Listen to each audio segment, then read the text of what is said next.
Pride and Prejudice. The classic novel I thought was going to confuse me to no end with its Georgian-era language.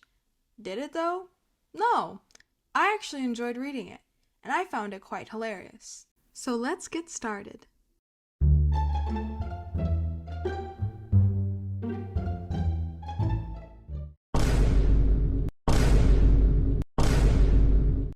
In the novel, Mrs. Bennet's brother, Edward Gardiner, and his wife, who does not have a first name, M. Gardiner, stay with the Bennets during Christmas. During the scene, Mrs. Gardiner encourages Jane to go back to London with them in hopes that the, quote, change of scene and perhaps a little relief from home, end quote, might provide her with a more cheery attitude. This also sets up the relationship between Elizabeth and Mrs. Gardiner. She tells Lizzie to back off in pursuing Mr. Wickham because, quote, the want of fortune, end quote, would make their love unwise. She also says it could work only, quote, if he had the fortune he ought to have, end quote.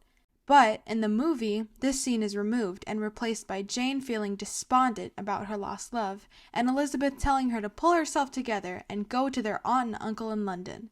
This was changed due to the flow of the film.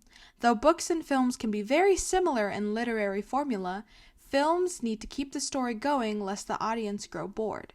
Scenes like these may seem unnecessary to the major plot line and can be condensed into a few lines of dialogue in comparison to a 10 to 20 minute scene. Another reason this scene was removed was to minimize the number of major supporting characters. The Gardiners don't play as big of a role as they did in the book. They either provided help or information to the Bennets. While they do play these roles in the film, it is not to the emphasis they did before. The scene's removal changes the theme of family. In the book, Mrs. Gardiner acts as a source of wisdom to the elder Bennet girls in the place of Mrs. Bennet, who is only obsessed with marrying them off regardless of their happiness. Removing these relationships makes healthy familial bonds seem unimportant. Not connecting with a reliable family member makes the girls seem alone and their family insignificant.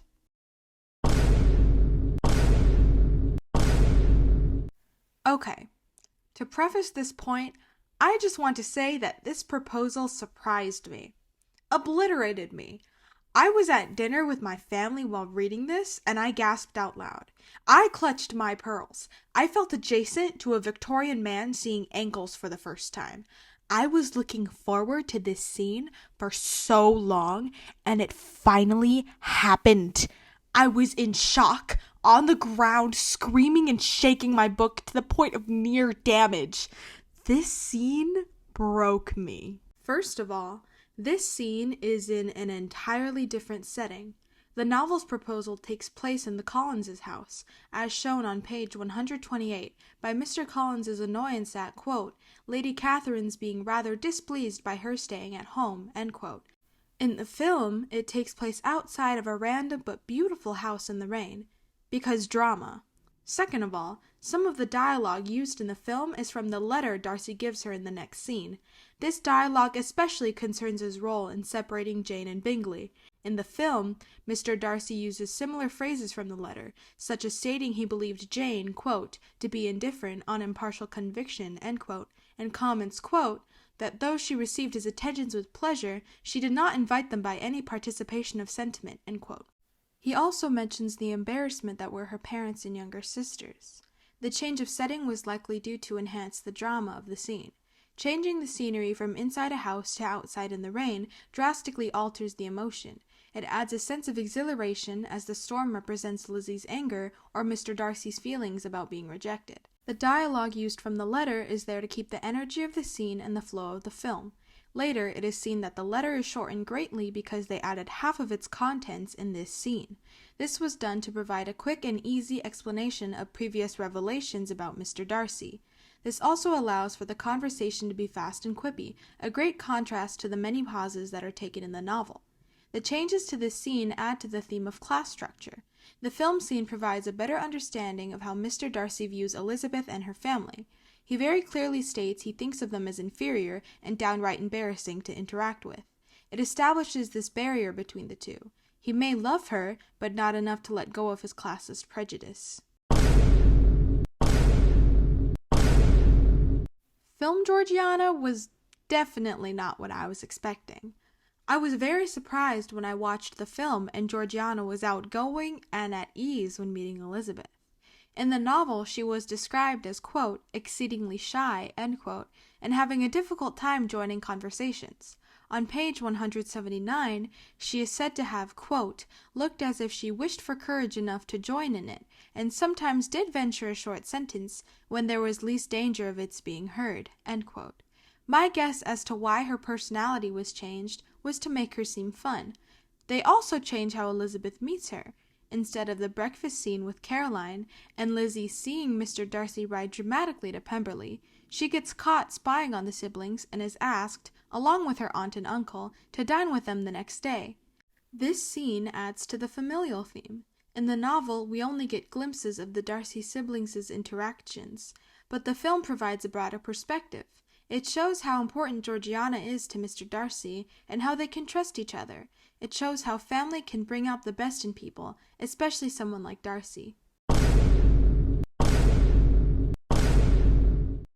I was particularly excited about this scene because Queen Judi Dench was playing Lady Catherine, and she did a great job, but it was quite different from the novel. First of all, the setting was changed again. Lady Catherine and Elizabeth originally walk around the Bennets' lawn, but in the film they remain inside the house. This was changed to provide a better tension between the two. A face-to-face argument sets up a more believable spat than a peaceful stroll. Second of all, there was an entire 1 1/4 pages of dialogue just removed. I understand this was changed for time and what was relevant, but I feel that Lady Catherine was not made out to be as bad as I thought she was. I was glad that they kept in this passage, quote, I am no stranger to the particulars of your younger sister's famous elopement, and is such a girl to be my nephew's sister? Are the shades of Pemberley to be thus polluted? End quote.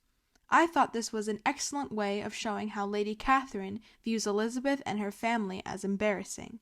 It clearly states her view on her class and how it would affect her reputation. I was not glad they removed this specific passage. Lizzie says to the lady, quote, he is a gentleman. I am a gentleman's daughter. So far we are equal. End quote. Lady Catherine replies, but who is your mother? Who are your uncles and aunts? Do not imagine me ignorant of their condition. End quote. I was upset they did not show Elizabeth defending her and her family's status because it is important to who she is. She holds herself high, though many of people have called her inferior and her family embarrassing. She seems ashamed rather than defiant in the film scene. This scene plays into the themes of class and reputation. Lady Catherine's speech is all about separating Elizabeth and Mr. Darcy because she thinks the former is inferior to him. She also wants to maintain her nephew's reputation by having him marry her daughter. It shows how the higher class viewed even the threat of interclass marriage. It opens up the viewer's eyes to how those of the lower class were treated in the 18th to the 19th century.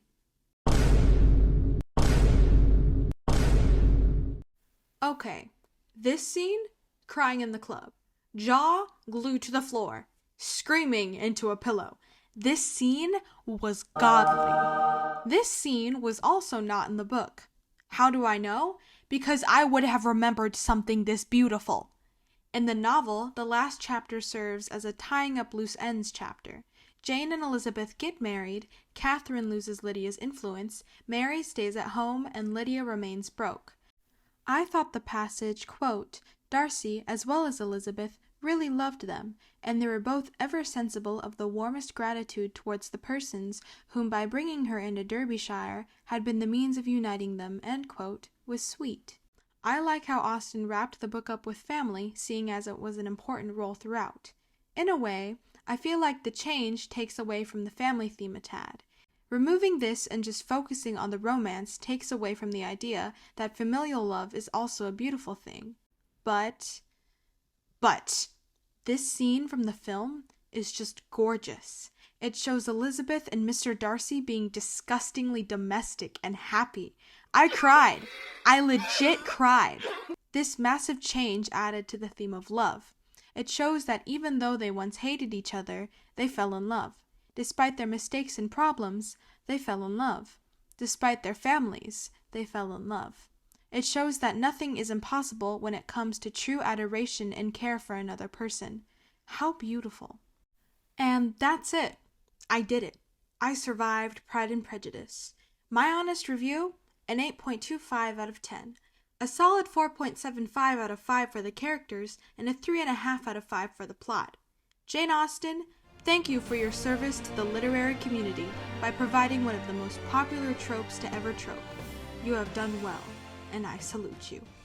Anyway, go drink water, eat some food, sleep 8 hours, and most importantly, live, laugh, love Mr. Darcy.